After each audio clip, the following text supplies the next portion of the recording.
আর যাব না বকখালি। কিন্তু কেন বলছি এ কথা? সবাই তো বকখালি ঘুরতে যায়, পিকনিক করতে যায়, সাদাবালির বীচ দেখতে যায়। সব বলবো, সাথে থাকুন শেষ পর্যন্ত, হয়তো আমার সাথে আপনাদেরও মতামত মিলে যাবে। শনি ও রবি হাতে দুদিনের ছুটি পেলে দীঘা তো হামেশাই যাওয়া হয়, তাই এবার বকখালির প্ল্যান করে ফেললাম। আপনারা যারা এখনো বকখালি যাননি বা যাবেন বলে প্ল্যান করছেন, তাদের জন্যই এই ব্লগটি। এই ব্লগে থাকবে হোটেল, গাড়ি, রুট, সাইট সিইং, খাওয়া দাওয়া সংক্রান্ত সমস্ত ইনফরমেশন, তাই স্কিপ না করে শেষ পর্যন্ত দেখার অনুরোধ রইল। আমরা ঠাকুরপুকুর থেকে 6:30 নাগাদ স্টার্ট করলাম। ঠাকুরপুকুর থেকে মোটামুটি 2.5-3 ঘন্টার রাস্তা। গাড়িতে আমতলা, ডায়মন্ড হারবার, কাকদ্বীপ ও নামখানা হয়ে বকখালি পৌঁছতে হয়। শিয়ালদা থেকে ট্রেনেও আসতে পারেন, সেক্ষেত্রে নামখানা নিয়ারেস্ট স্টেশন হবে। এখানে পৌঁছে বাস বা অটো নিতে পারেন, অথবা যারা বাসে আসতে চাইছেন এসপ্ল্যানেড থেকে কিন্তু ডিরেক্ট বাস ধরেও চলে আসতে পারেন। ডায়মন্ড হারবারে নদীর পাড়ে আমরা টি ব্রেক নিতে দাঁড়িয়েছি। এখানে গঙ্গা কত চওড়া দেখুন, কত চওড়া, কত জল, সাথে এতগুলো ভেসেল দেখতে পাচ্ছি, বেশ লাগছিল। অনেক বছর আগে বকখালি আসতে হলে ভেসেল পারাপার হতে হতো, এখন আর সেসব ঝঞ্ঝাট নেই। এই হাতানিয়া দোয়ানিয়া ব্রিজ হয়ে যাওয়ায় ডিরেক্ট পৌঁছে যাওয়া যায়। এই যে হাতানিয়া দোয়ানিয়া ব্রিজ, এর কথাই বলছিলাম।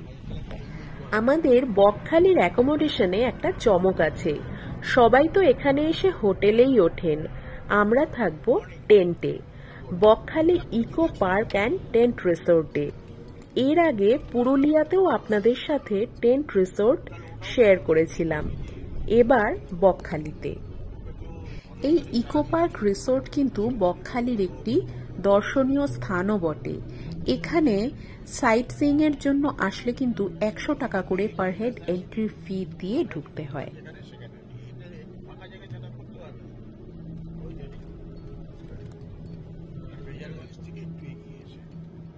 খুব জোর খিদে পেয়ে গেছিল, তাই এসেই ব্রেকফাস্ট অর্ডার করে দিয়েছিলাম, লুচি, তরকারি ও ডিম পোচ।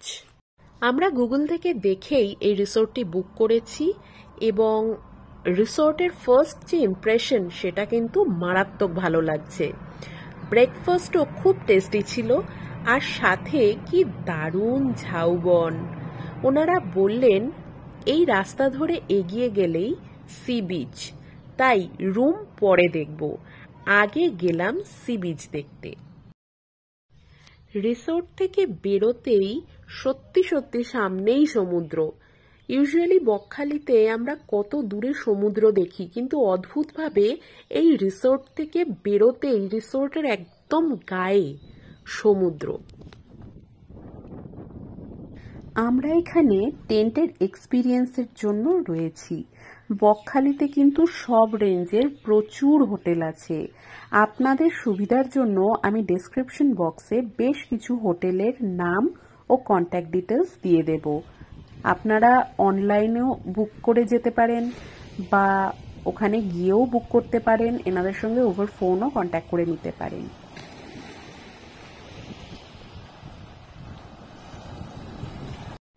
এখানে সি বিচ দেখছি বাঁধানো, স্নান করার মতো বা সমুদ্রে নামার মতো একেবারেই উপযোগী নয়।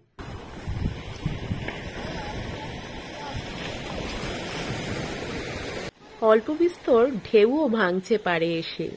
এখানে কিছু মৎস্যজীবীদের ঘর দেখতে পেলাম। আশা করি আপনারা জানেন যে এই অঞ্চলের প্রধান জীবিকা কিন্তু মাছ ধরা। বকখালির সমুদ্র তুলনামূলক শান্ত ও ঢেউ কম, কারণ এটি মোহনার খুব কাছেই। সি বিচ এখানে তেমন না থাকলেও সমুদ্রটা একদম সামনেই, এটাই যা ভালো।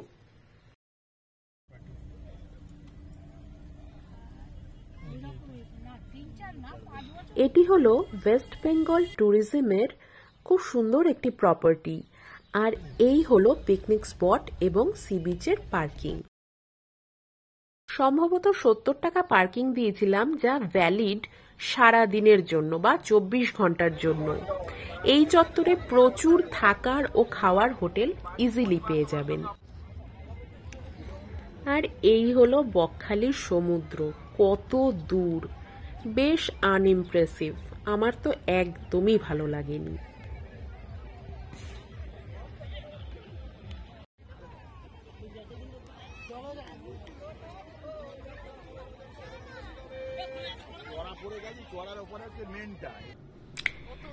এবার চললাম হেনরি আইল্যান্ডের দিকে।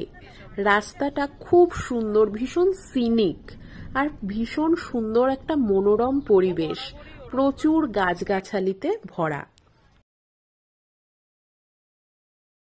আপনারা বকখালি থেকে টোটো ভাড়া নিয়ে ইজিলি হেনরি আইল্যান্ড অবধি চলে আসতে পারেন।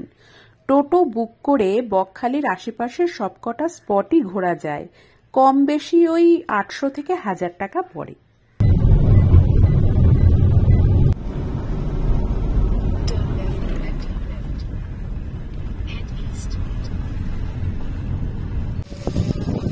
আচ্ছা, বলে রাখি, হেনরি আইল্যান্ডে কিন্তু এই একটি চা কফির দোকান, এখানে আর কোনো দোকান নেই।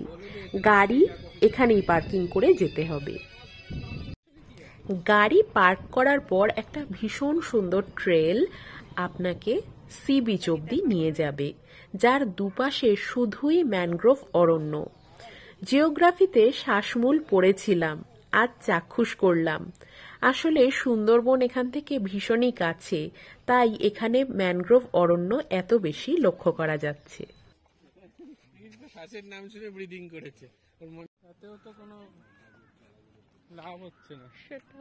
হেনরি আইল্যান্ড কিন্তু সাদা বালির বিচ, বেশ ভালোই লাগলো। এখান থেকে বকখালি গিয়ে বনশ্রী হোটেলে লাঞ্চ সেরে আবার চললাম কার্গিল সি বিচে সানসেট দেখতে।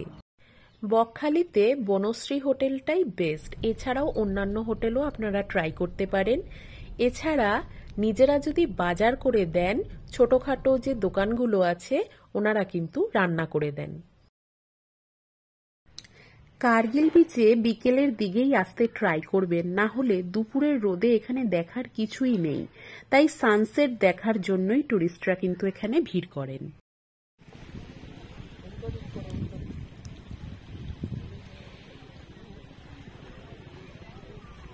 আমরা এখানে বেশ কিছু ট্রলার দেখতে পেলাম। সম্ভবত এই ট্রলারগুলো মাছ ধরতে যাচ্ছিল।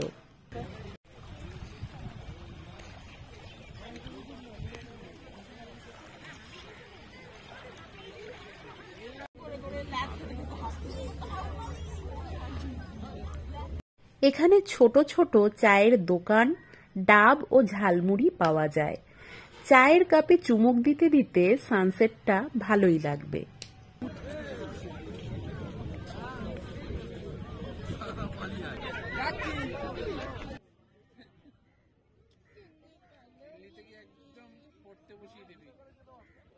কার্গিল বিচ থেকে এবার আবার বকখালি সি বিচে। বকখালি আসবো আর মাছ ভাজা খাবো না, তাই কখনো হয়? প্রচুর প্রচুর মাছ ভাজা খেয়েছি এবং ভীষণই সস্তা। বিভিন্ন রকমের মাছ, অক্টোপাস, কাঁকড়া, এগুলো কিন্তু আপনারা বলে দিলেই ওনারা আপনার সামনে গরম গরম ভেজে দেবেন। আমরা নিয়েছিলাম আমুদি মাছ, বাঁশপাতা মাছ, পমফ্রেট ও লোটে মাছ। পার্সোনালি আমার লোটে ফ্রাই আর আমুদি মাছ ভাজাটা কিন্তু দুর্দান্ত লেগেছিল।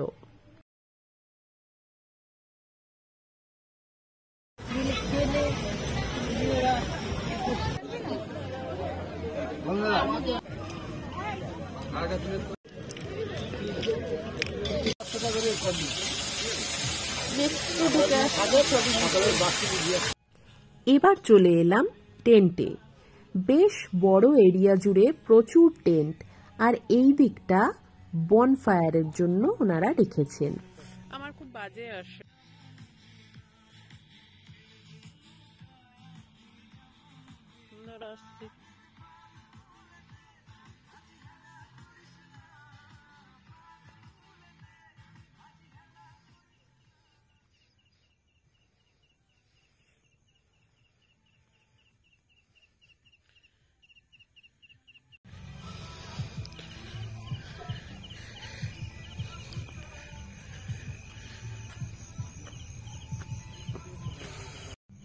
এই হলো টেন্টের ভিতরটা, একটা বেড আর একটা ছোট্ট টেবিল আছে, আর এই ওয়াশরুম মোটামুটি পরিষ্কার, খুব ভালো কিছু অ্যাকোমোডেশন আমি বলবো না।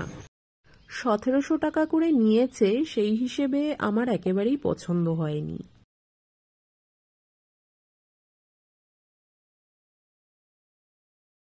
এবার আমরা এখানে বারবিকিউ করব। তখনও বেশ ঠান্ডা ছিল, জানুয়ারি মাসে গিয়েছিলাম তো। বনফায়ার নিয়েও এখানে কত সমস্যা, চিকেনটা জাস্ট কোনো মতে বানাতে না বানাতেই কাঠ শেষ। এক্সট্রা কাঠ নাকি ওনারা জ্বালাবেন না, তার জন্য এক্সট্রা 300-400 টাকা দিতে হবে। এত জায়গায় বেড়াতে গেছি, কোথাও কাঠ এরকম হিসাব করে দিতে দেখিনি। আমরা আর কথা না বাড়ালেও পাশেই অন্যদের সাথে এনাদের প্রচন্ড বাগবিতণ্ডা হয়।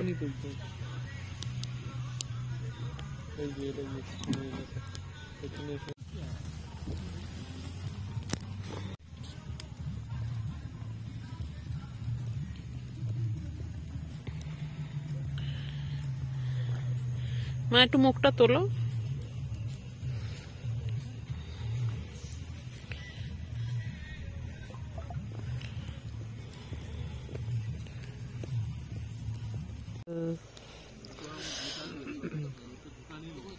খুঁজে খুঁজে বার করেছি খেজুর রস খাবার জন্য, আর সুগার খুব তাড়াতাড়ি সারে যেতে, সেই জন্যই আমরা এটা খাচ্ছি।